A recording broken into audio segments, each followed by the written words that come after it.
آیت نمبر 13 ہم پڑھتے ہیں۔ اعوذ باللہ من الشیطان الرجیم، بسم اللہ الرحمن الرحیم۔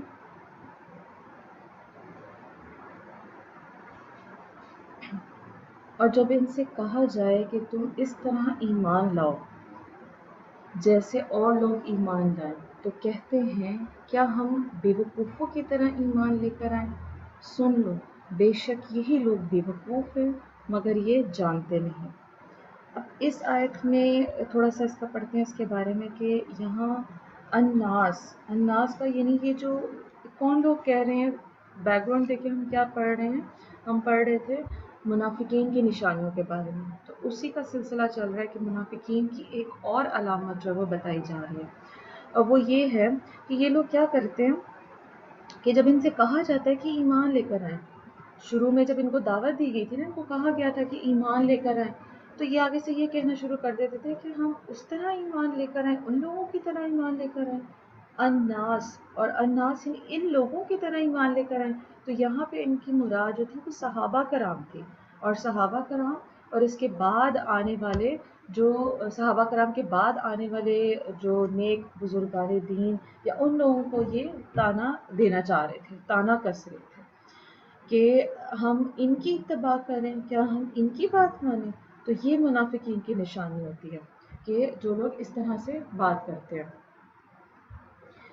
پھر اس کے بعد جو ہے اگلی بات کیا کی جا رہی ہے کہ نجات والے کون لوگ ہیں۔ اب اس آیت میں بزرگان دین کی طرح ایمان لانے کے حکم سے معلوم ہوا ہے کہ ان کی پیروی کرنے والے نجات والے ہیں، جو ان کی پیروی کرنے والے ہیں نجات والے ہیں۔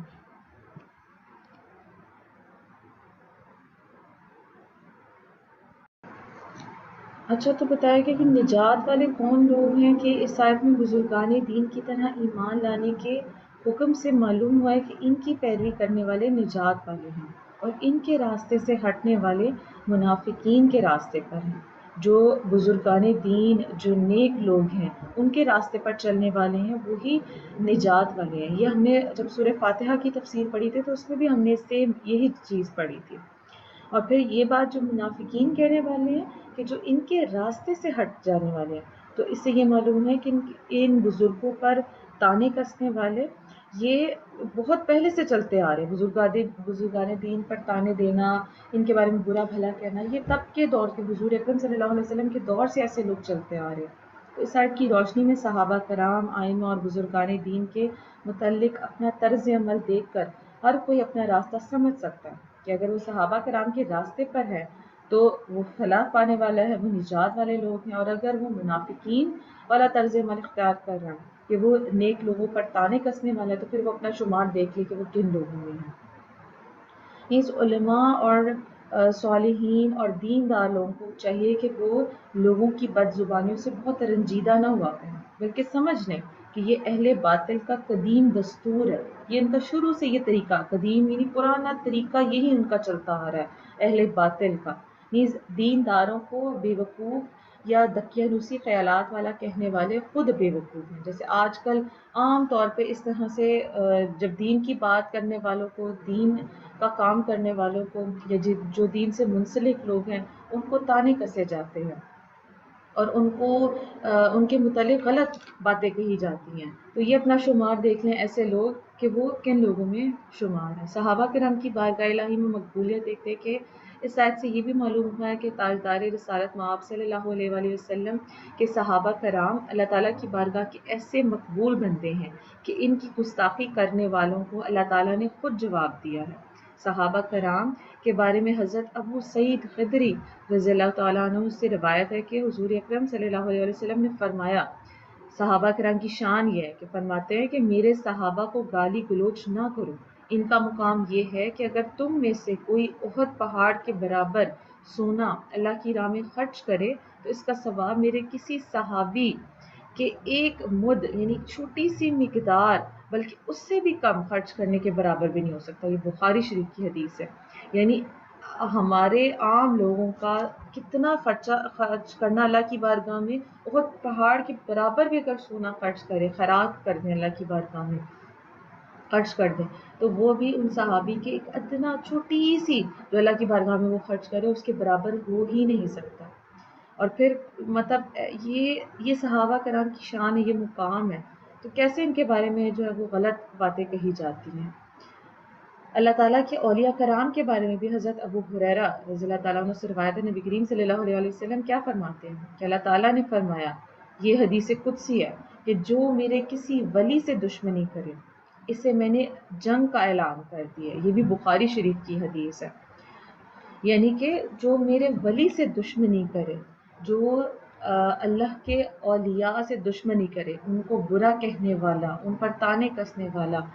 تو وہ سمجھے کہ پھر اللہ تعالیٰ کہتا ہے کہ میں اس کا جواب دوں گا، کہ پھر میں ان سے اعلان جنگ کرتا ہوں۔ اب اس سے ان لوگوں کو نصیحت حاصل کرنی چاہیے جو صحابہ کرام کی بے ادبی اور گستاخی کرتے ہیں اور اللہ تعالیٰ کے اولیاء کے بارے میں غلط عقائد و نظریات رکھتے ہیں۔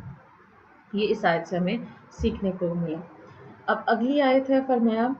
اور جب یہ ایمان والوں سے ملتے ہیں تو کہتے ہیں کہ ہم ایمان لا چکے ہیں، اور جب اپنے شیطانوں کے پاس تنہائی میں جاتے ہیں، یہ اگلی منافقین کی نشانی بتائی گئی ہے کہ جب اپنے شیطانوں کے پاس تنہائی میں جاتے ہیں تو کہتے ہیں کہ ہم تمہارے ساتھ ہیں، ہم تو صرف ہنسی مذاق کرتے ہیں۔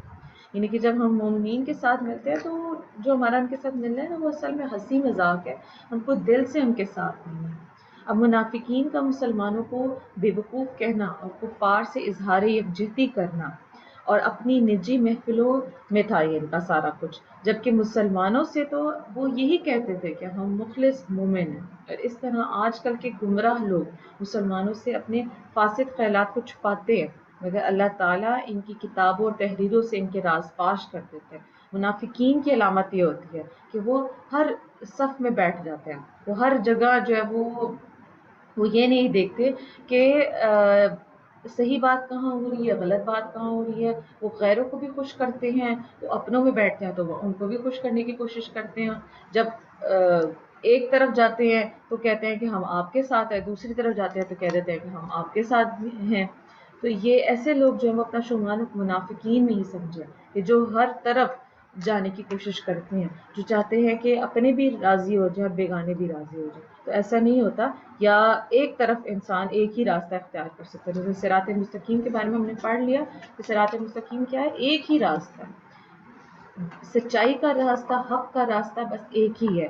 برائی کے راستوں کے بارے میں بتایا گیا کہ وہ بے شمار راستے ہیں، وہ پھر ادھر ہے ادھر بھی ہے اور بے شمار راستے ہیں، لیکن جب سچائی کا راستہ ہے تو وہ پھر ایک ہی ہے۔ تو منافقین کی صحبت سے دور رہنا چاہیے، ان کے ساتھ اٹھنا بیٹھنا میل جول کرنا یہ انسان کو خراب کر دیتا ہے۔ بے دینوں کے فریب کاریوں سے بھی ہوشیار رہا جائے۔ یاد رہے کہ اس آیت میں مسلمانوں کو خبردار کیا جا رہا ہے کہ وہ بے دینوں کے فریب کاریوں سے ہوشیار رہیں اور ان کی جو چکری چپڑی باتیں ہوتی ہیں ان سے دھوکہ نہ کھایا جائے۔ منافقین کی ایک علامت یہ بھی ہوتی ہے کہ وہ خوشامد پسند ہوتا ہے، وہ خوشامد بہت زیادہ کرتا ہے، منہ میٹھا بہت زیادہ بنتا ہے، آپ کے اوپر آپ سے بات کرے گا تو آپ کی بے انتہا تعریف کرے گا، بلکہ اس میں بھی مبالغہ آرائی کرے گا، لیکن جب پیٹ پیچھے ہوگا تو پھر دنیا جہان کی برائیاں وہ آپ کے اندر جو ہے وہ تلاش کرے گا اور لوگوں میں بیان کرے گا۔ تو یہ منافقین جو ہے ان سے دور رہنا چاہیے۔ ایک اور مقام پر ان کے متعلق فرمایا، اللہ پاک نے سورہ آل عمران کی آیت نمبر 118 سے 120 تک ہے، فرمایا کہ اے ایمان والو، غیروں کو رازدار نہ بناؤ، وہ تمہاری برائی میں کمی نہیں کریں گے، وہ تو چاہتے ہیں کہ تم مشقت میں پڑ جاؤ، بے شک ان کا بغض تو ان کے منہ سے ظاہر ہو چکا ہے، اور جو ان کے دلوں میں چھپا ہوا ہے اس سے بھی بڑھ کر ہے۔ بے شک ہم نے تمہارے لیے کھول کر آیتیں بیان کر دی ہیں اگر تم عقل رکھتے ہو۔ خبردار، یہ تم ہی ہو جو انہیں چاہتے ہو اور تمہیں پسند نہیں کرتے۔ یہ منافقین یہ بتا دیا گیا کہ یہ تم ہی ہو جو ان کو پسند کرتے ہو، تم ہی ہو جو ان کی چاپلوسی کرتے ہو اور ان کے آگے بچتے ہو، وہ تو تمہیں پسند نہیں کرتے ہیں، حالانکہ تم تمام کتابوں پر ایمان رکھتے ہو، اور جب وہ تم سے ملتے ہیں تو کہتے ہیں کہ ہم ایمان لا چکے ہیں، اور جب تنہائی میں ہوتے ہیں تو غصے کے مارے تم پر انگلیاں چباتے ہیں۔ یعنی کہ جب تم تنہائی میں ہوتے ہیں تو وہ تم سے سخت بغض رکھنے والے ہوتے ہیں۔ فرمایا کہ اے حبیب صلی اللہ علیہ وسلم، آپ فرما دیجئے کہ اپنے غصے میں مر جاؤ، ان کو کہہ دیں یعنی کہ یہ اپنے غصے میں مر جائیں، بے شک اللہ دلوں کی بات کو خوب جانتا ہے۔ اور اگر تمہیں کوئی بھلائی پہنچے تو انہیں برا لگتا ہے، یعنی تمہارے ساتھ کچھ اچھا ہوتا ہے تو منافقین کو برا لگنا شروع ہو جاتا ہے، اور اگر تمہیں کوئی برائی پہنچے تو وہ اس پر خوش ہوتے ہیں، یہ منافقین کی علامت ہے۔ اور اگر تم صبر کرو اور تقوی اختیار کرو تو ان کا مکر و فریب تمہارا کچھ نہ بگاڑ سکے گا، اور بے شک اللہ ان کے تمام کاموں کو گھیرا لیے ہوئے ہے۔ یہ سورہ آل عمران کی آیت، اس آیت کی تفسیر میں بیان کی جا رہی ہے۔ پھر حضور اکرم صلی اللہ علیہ وسلم کی حدیث بیان کی جا رہی ہے، حضور نے فرمایا کہ ان سے دور رہو اور انہیں اپنے سے دور کرو، کہیں وہ تمہیں گمراہ نہ کر دے اور کہیں وہ تمہیں فتنے میں نہ ڈال دے۔ یہ ایک مطلب حضور کی حدیث پر ہمیں عمل کرنا چاہیے کہ حضور فرما رہے ہیں کہ جو منافقین ہیں ان کی صحبت سے دور رہنا چاہیے، کیونکہ یہ تمہیں گمراہ کرنے کی پوری کوشش کریں گے اور ایسے غیر محسوس انداز میں تمہیں گمراہ کریں گے اور ایسے فتنے میں ڈال دیں گے کہ تمہیں خود بھی خبر نہیں ہوگی اس چیز کی کہ تم ان کے باتوں میں کیسے آ چکے ہو۔ اعلیٰ حضرت امام احمد رضا خان بریلوی رحمۃ اللہ علیہ فرماتے ہیں کہ مسلمان کا ایمان ہے کہ اللہ اور اس کے رسول سے زیادہ کوئی ہماری بھلائی چاہنے والا نہیں ہے، اور اللہ اور اس کے رسول صلی اللہ علیہ وآلہ وسلم جس بات کی طرف بلائے یقیناً ہمارے دونوں جہان میں اس کا ہی بھلا ہے، اور جس کام سے منع فرمائے بلا شبہ سراسر ضرور وہ بلا ہے۔ مسلمان صورت میں ظاہر ہو کر جو ان کے حکم کے خلاف کی طرف بلائے، یقین جان لو کہ یہ ڈاکو ہیں، ان کی تعویلوں پر ہرگز کان نہ دھرو۔ رہزن جو جماعت سے باہر نکل کر کسی کو لے جانا چاہتا ہے ضرور چکنی چکنی باتیں کرتے ہیں، اور جب یہ دھوکے میں آیا اور ساتھ ہو لیا تو گردن مارے گا، مال لوٹے گا۔ شامت اس بکری کی ہے کہ اسے رائی یعنی چرانے والے کا ارشاد نہ سنے، اور بھیڑیا جو کسی بھیڑ کی اون پہن کر اس کے ساتھ ہو لے۔ ارے مصطفیٰ صلی اللہ علیہ وآلہ وسلم تمہیں منع فرماتے ہیں، وہ تمہاری جان سے بڑھ کر تمہارے خیر خواہ ہیں۔ حریص علیکم، تمہارا مشقت میں پڑنا ان کے قلب اقدس پر گرا گزرتا ہے۔ عزیز علیہ ما عنتم، واللہ وہ تم پر اس سے زیادہ مہربان ہے، جیسے نہایت چہیتی ماں اکلوتے بیٹے پر مہربان ہوتی ہے، اس سے کئی زیادہ وہ تم پر مہربان ہے۔ بالمؤمنین رؤوف الرحیم، ارے ان کی سنو، ان کا دامن تھام لو، ان کے قدم سے لپٹ جاؤ۔ یہ اعلیٰ حضرت فرما رہے ہیں، یعنی منافقین جو ہے کیا ان کی طریقہ کار ہوتے ہیں، یہ بھیڑیا کی طرح ہوتے ہیں جو بھیڑ کا لباس اوپر سے پہنا ہوتا ہے، اپنے آپ کو ظاہر کریں گے کہ ہم تو، یعنی کہ مثال دی جا رہی ہے کہ بھیڑیا جس طرح بھیڑ کا لباس پہن لے اور ریوڑ میں داخل ہو جائے، ان کی مثال ایسی ہے، یہ اصل میں بھیڑیا ہیں اور یہ مسلمانوں کو نوچ نوچ کر کھانے والے ہیں۔ منافقین سے بچنا چاہیے۔ اور جو فرمایا اسی آیت میں کہ جب اپنے شیطانوں کے پاس تنہائی میں جاتے ہیں، اب دیکھیں یہاں شیاطین سے کفار کے وہ سردار مراد ہے جو دوسروں کو گمراہ کرنے میں مصروف رہتے تھے۔ منافق جب ان سے ملتے تو کہتے ہیں کہ ہم تمہارے ساتھ ہیں، اور مسلمانوں سے ملنا محض استہزاء کے طور پر، یعنی استہزاء کہتے ہیں یعنی یہاں پہ مذاق اڑانا ہے، ہم تو مذاق اڑاتے ہیں، ہم تو مسلمانوں کے ساتھ جو بیٹھتے ہیں محض ان کے ساتھ بس ہمارا مذاق والا ہے رشتہ ہے، ہم سیریس نہیں ہیں ان کے ساتھ، اور ہم ان سے اس لیے ملتے ہیں تاکہ ان کے راز معلوم ہوں اور ان میں فساد انگیزی کے مواقع ملیں۔ اس سے معلوم ہوا ہے کہ جس طرح جنات میں شیاطین ہوتے ہیں اسی طرح انسانوں میں بھی شیاطین ہوتے ہیں، یہ شیاطین صفت والے لوگ ہیں۔ فرمایا کہ ہم تو صرف ہنسی مذاق کرتے ہیں، جو ان کے متعلق فرمایا تو منافقین صحابہ کرام کے سامنے ان کی تعریفیں کرتے اور بعد میں ان کا مذاق اڑاتے تھے۔ اسی بات کو بیان کرنے کے لیے یہ آیت مبارکہ نازل ہوئی۔ صحابہ کرام اور علماء دین کا مذاق اڑانے کے بارے میں یہاں پہ بتایا جا رہا ہے کہ ایسا جو کرنے والے ان کے متعلق کیا حکم دیتا ہے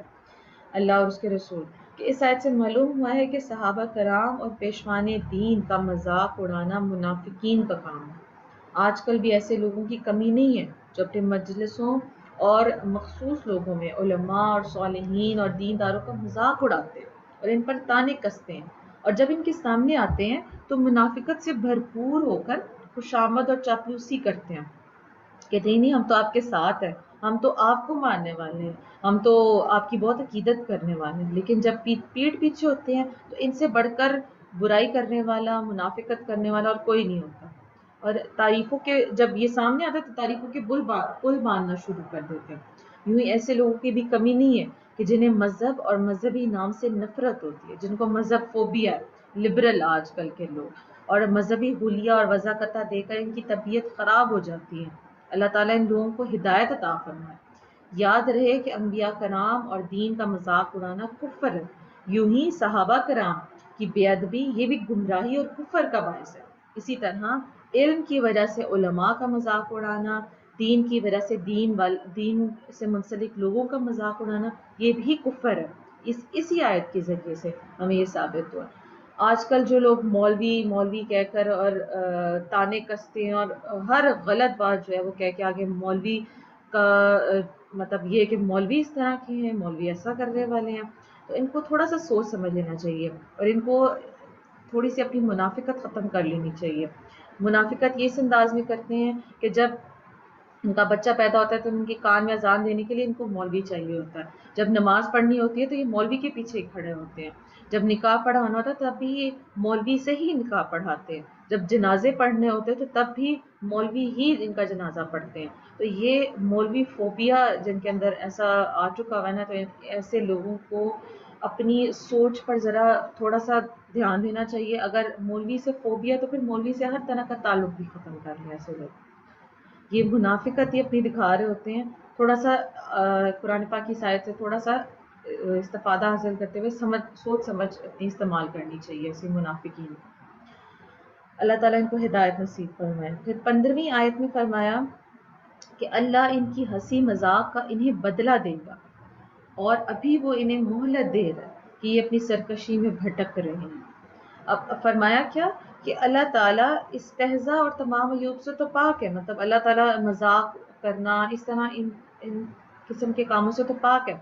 یہاں جو اللہ تعالیٰ کی طرف استہزاء کی نسبت ہے، یعنی مذاق کرنا اس کی نسبت ہے، اس سے مراد منافقین کے استہزاء کا بدلہ دینا ہے. اور بدلے کے وقت عربی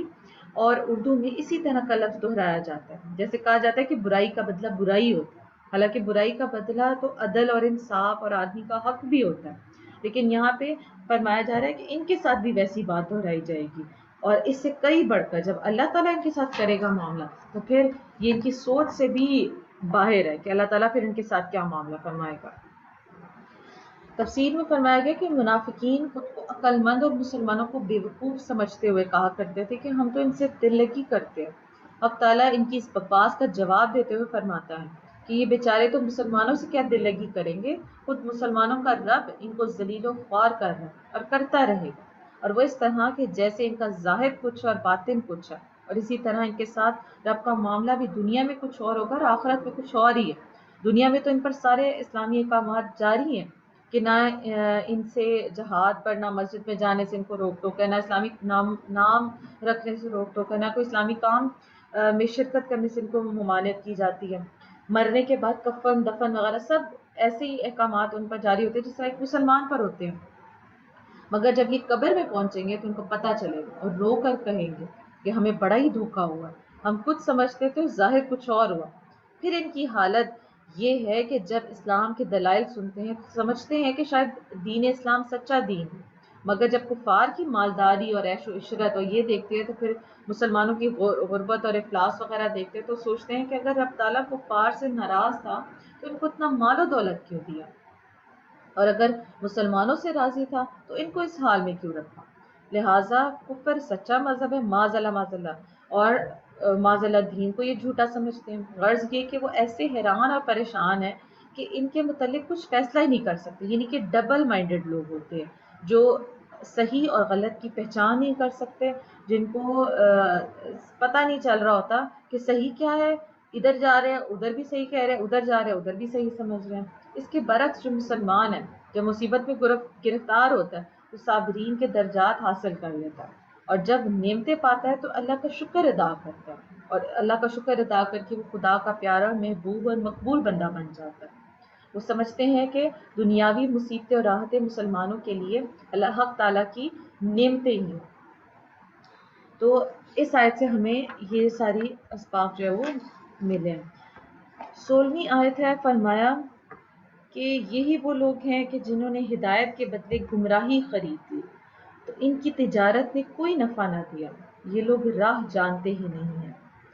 اب دیکھیں، ہدایت کے بدلے گمراہی خریدنا، یعنی یہاں فرمایا گیا کہ ایمان کے بجائے کفر اختیار کرنا۔ منافقین یہ سمجھ رہے ہیں کہ پاس ان کی تھی ہدایت، لیکن پھر بھی کیا کر رہے تھے کہ وہ لوگ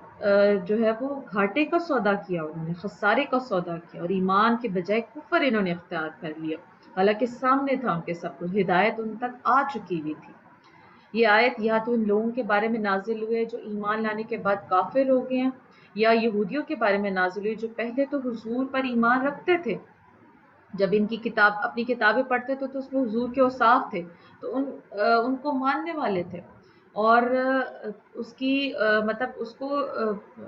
تسلیم بھی کرنے والے تھے کہ نبی آخر الزماں تشریف لے کر آئیں گے اور ہم ان پر ایمان بھی لے کر آئیں گے۔ لیکن جب حضور تشریف لے آئے تو پھر یہ لوگ جو ہے وہ منکر ہو گئے۔ تو یا یہ آیت ان یہودیوں کے بارے میں نازل ہوئی ہے جو پہلے کچھ اپنے ذہن میں گمان رکھتے تھے، اور پھر جب عمل کرنے کا وقت آیا تو یہ لوگ پیچھے ہٹ گئے، یا پھر ان لوگوں کے بارے میں جو مرتد ہو جاتے ہیں، جو دین سے پھر جاتے ہیں، پہلے وہ مسلمان ہوتے ہیں، پھر اس کے بعد دین آ چکا ہوتا ہے ان کے پاس، اور مرتد جو ہوتا ہے اس کی بہت شدید قسم کی سزا ہے۔ اس کے متعلق احادیث میں آتا ہے کہ مرتد کی توبہ بھی قبول نہیں ہوتی۔ ایک تو جو ہے نیا مسلمان اگر کوئی شخص ہوتا ہے، نو مسلم ہوتا ہے، کہ جو پہلے کسی اور مذہب سے تعلق رکھنے والا تھا، پھر اس کے بعد وہ دین اسلام قبول کر لیا اس نے، تو پھر اس کے تو پچھلے تمام گناہ معاف ہو جاتے ہیں، اسے پچھلے گناہوں کا کوئی حساب نہیں ہوتا۔ لیکن ایک مرتد جو ہے اس قدر اس پر عذاب اللہ کا نازل ہوتا ہے کہ پھر وہ چاہے توبہ بھی کر لے اس کی توبہ بھی قبول نہیں ہوتی۔ حدیث مبارکہ متفق علیہ حدیث ہے حضور کی۔ پھر 17ویں اور 18ویں آیت ہے، فرمایا کہ ان کی مثال اس شخص کی طرح ہے کہ جس نے آگ روشن کی۔ یہ منافقین کی ایک مثال دے کر ان کی جو حالت ہے، ان کی کیفیت ہے، اس کو بیان کیا جا رہا ہے کہ جس نے آگ روشن کی، پھر جب اس آگ نے اس کے آس پاس کو روشن کر دیا تو اللہ ان کا نور لے گیا اور انہیں تاریکیوں میں چھوڑ دیا اور انہیں کچھ دکھائی نہیں دے رہا تھا، بہرے گونگے اندھے، بس یہ لوٹ کر نہیں آئیں گے۔ اب ان کی مثال اس طرح دی گئی ہے کہ یہ ان لوگوں کی مثال ہے کہ جنہیں اللہ تعالیٰ نے کچھ ہدایت دی یا اس پر قدرت بخشی، پھر انہوں نے اسے ضائع کر دیا، اسے بھلا دیا، اسے جھٹلا دیا، اور ابدی دولت کو حاصل نہ کیا۔ ابدی یعنی ہمیشہ رہنے والی جو دولت ہے، اسے انہوں نے حاصل نہیں کیا، اور ان کا انجام حسرت اور افسوس اور حیرت اور خوف ہے۔ اور اس میں وہ منافق بھی داخل ہے کہ جنہوں نے اظہار ایمان کیا اور دل میں کفر رکھ کر اقرار کی روشنی کو ضائع کر دیا، اور وہ بھی جو مومن ہونے کے بعد مرتد ہو گئے، اور وہ بھی کہ جنہیں فطرت سلیمہ عطا کی ہوئی اور دلائل کی روشنی نے حق کو واضح کیا، مگر انہوں نے اس سے فائدہ نہیں اٹھایا، انہوں نے اس سے استفادہ نہیں حاصل کیا اور گمراہی اختیار کی، اور جب حق کو سننے، ماننے اور کہنے اور دیکھنے سے محروم ہو گئے تو کان، زبان، آنکھ سب بیکار ہے۔ یعنی کہ جب حق نہیں یہ سمجھ سکتے، نہیں سن سکتے، تو پھر ان کی تمام اعضاء جو ہے یہ بھی بیکار ہے، کوئی فائدہ نہیں ہے اس کا۔ یعنی فرمایا نا کہ بہرے گونگے اندھے، بس یہ لوٹ کر نہیں آنے والے۔ مسلمانوں کو امید ہوگی کہ شاید منافقین کبھی ہدایت پر آ جائیں گے، اسی لیے وہ ان کو ہدایت پر لانے کی کوشش کرتے رہتے تھے، اور پھر اپنی ناکامی پر رنجیدہ ہوتے تھے کہ یا اللہ یہ کیوں ہدایت مطلب ہم ان کو بتاتے رہتے ہیں، کیوں یہ ہدایت یافتہ نہیں ہوتے۔ تو حق تعالیٰ نے مسلمانوں کے رنج اور غم کو دور فرما دیا کہ منافقین کے ایمان سے مایوس ہو جاؤ، یہ ایمان لانے والے نہیں ہیں۔ فرمایا کہ اے مسلمانوں، یہ تو بہرے، گونگے اور اندھے ہو چکے ہیں، اور اب تم ان کے ایمان لانے کی بالکل امید نہ رکھو، وہ اپنی حرکتوں سے باز نہیں آئیں گے، کیونکہ نا امیدی بھی ایک راحت ہوتی ہے۔ اسی لیے مسلمانوں کے ایمان سے نا امید ہو کر مسلمانوں کو ان کے ایمان سے نا امید ہونے کا کہہ دیا گیا کہ ان کے ایمان لانے کی تم نے امید نہیں رکھنی۔ جب امید ہی ختم ہو جائے گی تو پھر وہ کوشش بھی انہوں نے ختم کر دی کہ بس ٹھیک ہے، یہ نہیں ایمان لانے والے، ان کی ان حرکتوں سے پھر ہم یہ کہ ہم خود بس ان سے اجتناب کرتے رہے، ان سے ہم اپنے آپ کو بچاتے رہے، یہ جو ہے ایمان لانے والے نہیں ہیں۔ تو ایسا اگر کوئی منافق بندہ کہ جس کے متعلق پتہ چل گیا بس اب کہ یہ جو ہے وہ نہیں ایمان لانے والا، تو پھر اس سے یہ ہے کہ اس سے کنارہ کشی ہی بہتر ہے. آپ کی اپنی کوشش کرتے رہنا چاہیے. صحابہ کی سنت سے یہ ثابت ہوگی نا، صحابہ کوشش کیا کرتے تھے، لیکن جب دیکھا کہ وہ نہیں ٹس سے مس نہیں ہو رہا ایک بندہ، تو پھر اس کے بعد یہ ہے کہ پھر ان کو ان کے حال پر چھوڑ دیا جائے، پھر اس پر رنجیدہ نہیں ہوا جائے، اس پر غم نہ کیا جائے. پھر اگلی آیت میں ہے آیت نمبر 19 اور 20 میں، یہ بھی پھر اگلی ایک اسی آیت میں مثال دی جا رہی ہے. مثال کیا دی جا رہی ہے کہ ان کی مثال آسمان سے اترنے والی بارش کی طرح ہے کہ جس میں تاریکیاں اور گرج اور چمک ہے، اور زوردار کڑک کی وجہ سے موت کے ڈر سے اپنے کانوں میں انگلیاں ٹھوس لیتے ہیں. حالانکہ اللہ کافروں کو گھیرے ہوئے ہے. بجلی یوں معلوم ہوتی ہے کہ ان کی نگاہیں اچک کر لے جائیں گی. حالات یہ ہے کہ جب کبھی روشنی ہوتی ہے تو اس میں چلنے لگتے ہیں، جب ان پر اندھیرا چھا جاتا ہے تو کھڑے رہ جاتے ہیں. اور اگر اللہ چاہتا تو ان کے کان اور آنکھیں سلب کر لیتا. بے شک اللہ ہر شے پر قادر ہے. یہاں پہ فرمایا کہ منافقین میں سے 2 شخص حضور کے پاس سے مشرکین کی طرف بھاگے. راستے میں یہ شان نزول ایسا آیا تھا کہ 2 ایسے تھے منافقین میں سے لوگ جو مشرکین کی طرف بھاگ رہے تھے. راستے میں دیکھا کہ بارش ہوتی ہے، جس کا تذکرہ اس آیت میں کیا جا رہا ہے کہ بارش میں جب گرج چمک تھی بہت زیادہ، تو منافقین کا یہ حال تھا کہ جب گرج ہوتی تو کانوں میں انگلیاں ٹھوس لیتے تھے کہ کہیں ہمارے کان کے پردے نہ پھٹ جائیں، اس قدر آواز تھی. اور جب چمک ہوتی تو چلنے لگ جاتے تھے، اور جب اندھیرا ہوتا تو ٹھہر جاتے تھے اور آپس میں کہنے لگتے تھے کہ شاید اس گناہ سے ہم پر یہ مصیبت آئی ہے، خدا خیر سے سویرا کرے اور ہم حضور کی خدمت میں واپس جا کر ان کے ہاتھ میں ہاتھ دے دیں. رب تعالیٰ نے ان پر فضل کیا اور اس مصیبت سے ان کو نجات دلائی. مطلب وہ اس کفار کی طرف جو جا رہے تھے جا ہی نہ پائے، اللہ تعالیٰ نے ان کو یہ ایک وسیلہ بنا دیا کہ وہ دوبارہ راہ راست کی طرف آ گئے.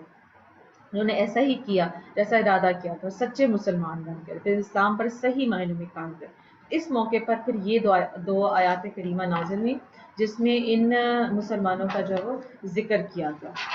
پھر اگلی آیت ہے آیت نمبر 21 اور 20. آیت نمبر 21 پڑھتے ہیں. اور اے لوگوں اپنے رب کی عبادت کرو جس نے تمہیں اور تم سے پہلے لوگوں کو پیدا کیا، یہ امید کرتے ہوئے عبادت کرو کہ تمہیں پرہیزگاری مل جائے. اب یہاں تک تھی منافقین کی ساری علامات صفات وغیرہ بتا دی، اور پھر ان کا انجام کیا ہوا اور دنیا میں بھی کس طرح اللہ تعالیٰ نے ان پر عذاب نازل کیا، اور آخرت میں ان کے ساتھ کیا سلوک ہوگا. جہنم کے سب سے نچلے درجے میں منافقین کو رکھا جائے گا. پھر اب اس آیت میں یہاں سے بھی شروع ہو گیا کہ اب مسلمانوں کو جو متقین پرہیزگار لوگ ہیں جنہوں نے تقوی اختیار کر لیا، سورہ بقرہ کے شروع میں جن کے متعلق بتا دیا، اب ان کی کچھ اوصاف کا ذکر کیا جا رہا ہے اور بتایا جا رہا ہے کہ سورہ بقرہ کے شروع میں بتایا گیا تھا کہ یہ کتاب متقین کے لیے ہدایت ہے اور متقین کے لیے جو ہے وہ نازل ہوئی ہے، ہدایت لینے کے لیے نازل ہوئی. پھر متقین کے اوصاف کا ذکر ہم نے پڑھ لیا. اب اس کے بعد اس سے منحرف ہونے والے فرقوں کا، کفار کے بارے میں پڑھ لیا، منافقین کے بارے میں پڑھ لیا اور ان کے احوال کا ذکر کر لیا. اب تاکہ سعادت مند انسان ہدایت اور تقوی کی طرف راغب ہو اور نافرمانی اور بغاوت سے بچے. بتا دیا یہ صحیح راستے کے بارے میں بھی اور غلط راستے کے بارے میں بھی، کہ صحیح راستے پر چلنے والے لوگ کون ہیں اور غلط راستے پہ چلنے والے کون لوگ ہیں. اب تقوی حاصل کرنے کا طریقہ بتایا جا رہا ہے، اور وہ طریقہ عبادت اور اطاعت الہی ہے. 2 طریقے یہاں پہ بتا دی. یا ایھا الناس کے ذریعے تمام انسانوں سے خطاب ہے، اور اس بات کی طرف اشارہ کیا جا رہا ہے کہ انسانی شرافت اسی میں ہے کہ آدمی تقوی حاصل کرے، تقوی اختیار کرے اور اللہ کا بندہ بنے. اب یہاں پہ عبادت کی تعریف بیان کی جا رہی ہے کہ عبادت اس انتہائی تعظیم کا نام ہے جو بندہ اپنی عبدیت یعنی بندہ ہونے اور معبود کی الوہیت یعنی معبود ہونے کے اعتقاد اور اعتراف کے ساتھ بچا لے. یعنی اپنے آپ کو بندہ جو ہے وہ عاجز بندہ مانے کہ میں اللہ کا بندہ ہوں، اور اللہ کو معبود برحق مانے. یہ عبادت ہے. اور یہاں عبادت توحید اور اس کے علاوہ اپنی تمام قسموں کو اس میں شامل کیا جا رہا ہے. تو عبادت میں ہر چیز آ جاتی ہے. عبادت میں صرف نماز، روزہ، زکوٰۃ، حج کے علاوہ بھی جتنے بھی نیک اعمال ہم کرتے ہیں وہ عبادت میں شامل ہیں. ہم قرآن پڑھ رہے ہیں، یہ بھی ہمارا عبادت میں شامل ہے. کوئی بھی چیز جو ہے وہ ہم نیکی کی نیت سے کریں، کوئی بھی اچھا عمل کریں تو وہ بھی ہمارا عبادت میں شمار ہوتا ہے۔ نیت جو ہے وہ کاؤنٹ کرتی ہے اس میں۔ کافروں کو جو عبادت کا یہاں حکم ہے اس معنی میں ہے کہ وہ سب سے بنیادی عبادت، یعنی کیا کہ ایمان لے کر ہے۔ اگر یا الناس کہا گیا نا کہ تمام لوگوں کے لیے یہ آیت اگر نازل ہوئی، تو فرمایا کہ کفار کو جو حکم دیا کہ وہ عبادت کریں، ان کی عبادت کیا ہوگی کہ وہ اللہ پر ایمان لے کر آئیں۔ اور ہم جو لوگ ایمان لا چکے ہیں، مسلمان ہیں، تو ان کو حکم ہے کہ وہ دیگر نیک اعمال بجا لیں، زیادہ سے زیادہ نیک اعمال کریں، تاکہ فرمایا تاکہ تم پرہیزگار بن جاؤ، تاکہ تمہیں پرہیزگاری ملے۔ اس سے معلوم ہے کہ عبادت کا فائدہ عابد ہی کو ملتا ہے، جبکہ اللہ تعالیٰ اس سے پاک ہے کہ اس کو عبادت یا کسی چیز سے نفع حاصل ہو۔ اللہ کو ہماری عبادات کی ضرورت نہیں ہے۔ اللہ تعالیٰ کے پاس فرشتے کم نہیں تھے عبادت کرنے کے لیے، انسان کو عبادت کی ضرورت ہے کیونکہ ہمیں اس سے فائدہ حاصل ہوتا ہے۔ اللہ تعالیٰ تو رب ہے، وہ تو اس کو کسی شے، دیکھیں ہم پڑھتے ہیں نا قل هو اللہ احد میں کیا پڑھتے ہیں کہ اللہ تعالیٰ کو تو بے نیاز ہے، اللہ کو تو کسی شے کی کوئی حاجت نہیں ہے، کوئی ضرورت نہیں ہے۔ ہم جو کرتے ہیں، کوئی بھی عمل کرتے ہیں تو اس سے ہماری ذات کو فائدہ پہنچنے والا ہے، اللہ کی ذات بے نیاز ہے۔ آیت نمبر 22 میں ہے، اور جس نے تمہارے لیے زمین کو بچھونا اور آسمان کو چھت بنایا، اور اس نے آسمان سے پانی برسایا، یہاں پہ نعمتوں کا ذکر شروع ہو گیا، اور پھر اس پانی کے ذریعے تمہارے کھانے کے لیے کئی پھل پیدا کر دیے، تو تم جان بوجھ کر اللہ کے شریک بناتے ہو۔ یعنی اس آیت اور اس سے اوپر والی آیت میں اللہ تعالیٰ نے اپنی نعمتوں کو بیان فرما دیا، مخلوق کو عدم سے وجود میں لانا، آسمان اور زمین کو پیدا کرنا، آسمان اور زمین سے مخلوق کو رزق پہنچانا، پھر آسمان سے بارش اتارنا اور زمین سے نباتات اگانا، یہ سب کا سب جو ہے وہ اللہ تعالیٰ کی نعمتیں ہیں۔ جب آدمی کی زندگی کا ایک ایک لمحہ اور ایک ایک پل اللہ تعالیٰ کی نعمتوں میں کھو جائے انسان اور ان کو شمار کرنا شروع کر دے، تو اس مالک حقیقی کو چھوڑ کر کسی اور کی عبادت گزار بننے کا دل ہی نہیں کرے گا، رجحان ہی نہیں ہو سکے گا، شرک کر ہی نہیں سکے گا بندہ، کہ جب اللہ کی نعمتوں کی طرف انسان کا دھیان، اس کا رجحان ہونا شروع ہو جائے گا۔ یوں ہی ایسے کریم خدا کی یاد سے غفلت بھی کتنی بڑی ناشکری کی بات ہے۔ ہمیں ہر وقت اللہ کی نعمتوں کو یاد کرتے رہنا چاہیے۔ پھر آج کی آخری آیت جو ہم نے پڑھنی ہے آیت نمبر 23 ہے، اور اگر تمہیں اس کتاب کے بارے میں کوئی شک ہو جو ہم نے اپنے خاص بندے پر نازل کی ہے، تو تم اس جیسی ایک صورت تو بنا کے لے کر آؤ، اور اللہ کے علاوہ اپنے سب مددگاروں کو بلا لو اگر تم سچے ہو تو۔ اس آیت کا شان نزول کے بارے میں یہ کہ اللہ تعالیٰ نے یہاں پہ چیلنج کیا تھا کفار کو کہ تم جو کہتے ہو کہ یہ نبی آخر زمانے لکھی ہے یہ کتاب، یعنی کہ تم نبی کے بارے میں کہتے ہو کہ وہ انہوں نے لکھی ہے، انہوں نے نہیں لکھی، یہ کتاب جو ہے یہ اللہ کی کتاب ہے، یہ اللہ کا کلام ہے، اور تم اگر اس کا مقابلہ کرنا چاہتے ہو تو پھر لے کر آؤ اس جیسی کوئی ایک صورت بھی، ایک آیت بھی لے کر آؤ، تو تم لے کر نہیں آ سکو گے، اور چاہے دنیا جہان کے اپنے تمام حمایتوں کو اکٹھا کر لو اس کے ساتھ، لیکن تم جو ہے اس کا مقابلہ ہرگز نہیں کر سکو گے۔ قرآن مجید وہ بے مثال کتاب ہے کہ لوگ اپنے تمام تر کمالات کے باوجود قرآن پاک جیسا کلام بنانے سے عاجز ہیں، اور جن و انس مل کر بھی اس کی آیات جیسی ایک آیت بھی نہیں بنا سکتے۔ اس کی بنیادی وجہ یہ ہے کہ قرآن مجید اللہ تعالیٰ کا کلام ہے، اور مخلوق میں کسی کے پاس اتنی قدرت نہیں ہے کہ وہ اللہ تعالیٰ کے کلام کی مثل کلام بنا سکے، اور یہی وجہ ہے کہ صدیاں گزر جانے کے باوجود آج تک کوئی بھی قرآن مجید کے دیے ہوئے چیلنج کا جواب نہیں دے سکا، اور نہ ہی قیامت تک دے سکے گا۔ قرآن مجید کے بے مثال ہونے کی بہت سی وجوہات ہیں جنہیں علماء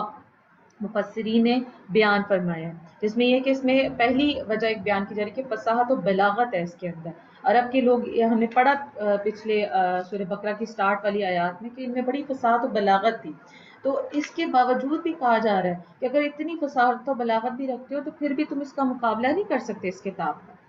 دوسری یہ کہ تلاوت قرآن پاک کی تاثیر، اب ایسی تاثیر ہے اس کتاب کے اندر ہے کہ غیر مسلم بھی اگر قرآن کی تلاوت سنتا ہے تو وہ وجدت میں آ جاتا ہے، اور وہ جو ہے وہ مطلب یہ ماننے پر مجبور ہو جاتا ہے کہ یہ عام کوئی کلام نہیں ہے، یہ رب کا کلام ہے۔ اللہ تعالیٰ ہمیں بھی قرآن پاک سے صحیح معنوں میں فیض یاب ہونے کی توفیق عطا فرمائے۔ ہماری یہ جو